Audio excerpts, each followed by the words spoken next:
luwalhati sa Ama, sa Anak, sa Diyos at Espiritu Santo, ngayon magpakailanman, magpasawalang hanggan. Sana po, hindi po ako mahuli ngayon.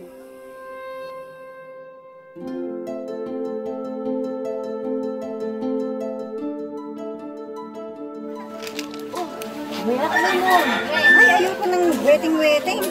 E di subukan mo. Alam mo kasi, dapat pag tumataya ka, walang tigil. Para manalo ka.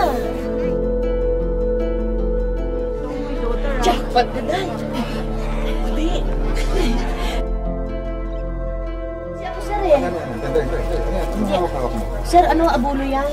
5-18. Yan ang numero tumama kanina.